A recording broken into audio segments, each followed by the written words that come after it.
नमस्कार, आप देख रहे हैं खबर 100 में हूं आपके साथ राहुल मौर्य।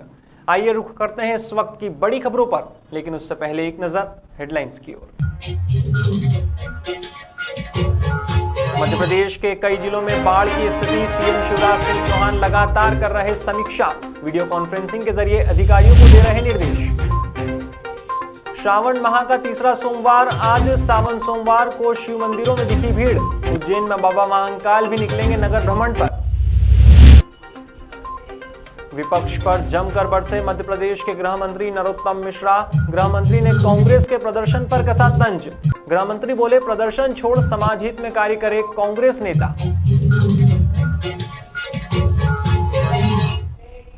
इन दिनों मध्य प्रदेश में लगातार बारिश हो रही है। ग्वालियर चंबल संभाग के जिलों में बाढ़ की स्थिति बनी हुई है। ऐसे में सीएम शिवराज सिंह चौहान ग्वालियर चंबल संभाग के जिलों में बाढ़ प्रभावित लोगों की सहायता के लिए वीडियो कॉन्फ्रेंसिंग कर रहे हैं। इस दौरान सीएम जल आपूर्ति सहित क्षतिग्रस्त आवासों के सर्वेक्षण को प्राथमिकता दे रहे हैं। साथ ही सफाई के कार्य को लेकर भी टीम बढ़ा रहे हैं। इसके लिए श्योपुर में ग्वालियर, इंदौर और भोपाल से अतिरिक्त स्टाफ भेजा गया है। इसमें वरिष्ठ अधिकारियों सहित 150 सफाई कर्मी शामिल हैं।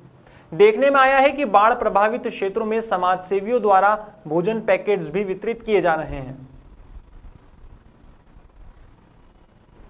तत्काल हमने कोशिश की कि कम से कम जिनका सब कुछ उजड़ गया उनको भोजन मिल जाए। भोजन की व्यवस्था, स्वच्छ पेयजल की व्यवस्था, यह हमारी प्राथमिकता है। उस काम में हम लगे हुए हैं। हमने फैसला किया तत्काल प्रत्येक बाढ़ पीड़ित परिवार को जो नियमित राशन मिलता है उसके अतिरिक्त 50 किलो राशन और दे दिया जाए। वो भी आप तक पहुंचा रहे हैं। जहां संभव होगा वहां उसका आटा पिसवा के भेजने की हम कोशिश करेंगे ताकि तात्कालिक रूप से भोजन की व्यवस्था हो सके। 6000 रुपए तत्काल राहत के रूप में जिनके घर पूरी तरह से नष्ट हो गए उनके लिए, ताकि वो चाहें तो किसी किराए के कमरे में भी कुछ दिन रह सकें जब तक मकान की व्यवस्था नहीं होती, और चाहे तो तिरपाल इत्यादि की व्यवस्था कर सकें। इसके साथ ही जिनके घरों में रखा सामान नष्ट हो गया है, सर्वे करके उसके लिए भी राहत की राशि आरबीसी 6-4 के अंतर्गत देंगे। मेरे भाई बहनों, जिनके मकान ढह गए, पूर्णतः नष्ट हो गए, निराश मत होना, उनके मकान बनवाने के लिए राशि दीजिए। श्रावण माह का तीसरा सोमवार होने के चलते सुबह से ही शिव मंदिरों में भक्तों का तांता लगा हुआ है। उज्जैन के महाकालेश्वर मंदिर में भी दर्शन के लिए दूर दूर से श्रद्धालु पहुंच रहे हैं। हालांकि कोरोना गाइडलाइन के कारण बाबा महाकाल की भस्म आरती में श्रद्धालुओं के प्रवेश पर पूरी तरह प्रतिबंध लगा हुआ है। इतना ही नहीं, यहां दर्शन के लिए मंदिर समिति ने नियम कायदे तय किए हैं, जिनके तहत श्रद्धालु बाबा महाकाल के दर्शन कर सकेंगे। बताया जा रहा है कि श्रावण माह में हर रोज 5000 श्रद्धालुओं को ऑनलाइन बुकिंग के माध्यम से प्रवेश दिया जाएगा। गौरतलब है कि श्रावण माह में भोलेनाथ के दर्शन के लिए भक्तगण आतुर रहते हैं। कुछ ऐसा ही नजारा श्रावण माह के तीसरे सोमवार पर भी देखने को मिला। बाबा महाकाल का आकर्षक श्रृंगार किया गया और भगवान को वस्त्र धारण कराए गए। इसके बाद बाबा को भस्म आरती चढ़ाई गई और भस्म आरती हुई। इस दौरान भारी संख्या में भक्तों की भीड़ मौजूद थी। बता दें, शाम को 4 बजे बाबा महाकाल की सवारी भी निकाली जाएगी। जय महाकाल। आज सावन महापर्व काल का तीसरा सोमवार है।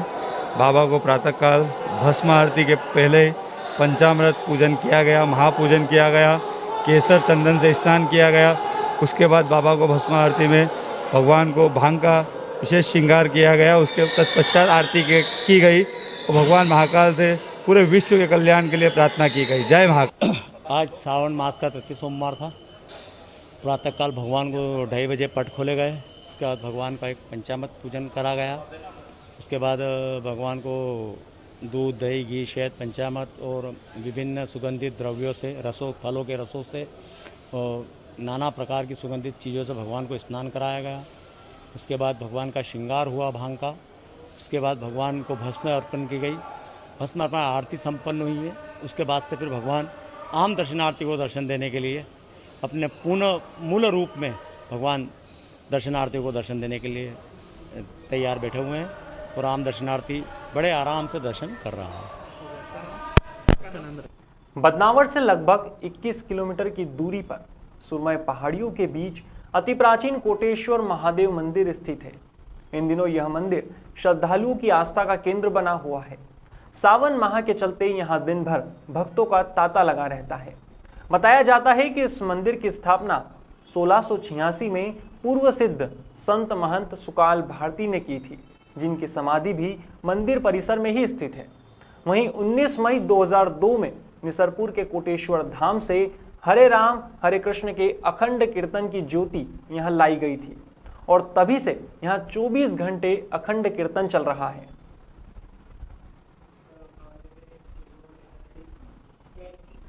सोमवार को मध्य प्रदेश के गृह मंत्री नरोत्तम मिश्रा ने मीडिया से बात करते हुए बताया कि प्रदेश में कोरोना के 10 नए मामले सामने आए हैं, जिसका मतलब है कि कोरोना काबू में है। वहीं बाढ़ प्रभावित क्षेत्रों में बचाव कार्य को लेकर कहा कि अभी वर्षा कम हो रही है, जनजीवन सामान्य हो रहा है, साथ ही राहत बचाव का कार्य भी निरंतर जारी है। इन सभी के बीच वे विपक्ष पर जमकर बरसे। उन्होंने कांग्रेस के प्रदर्शन पर तंज कसते हुए कहा कि धरना प्रदर्शन छोड़ समाज हित में कार्य करे कांग्रेस के नेता।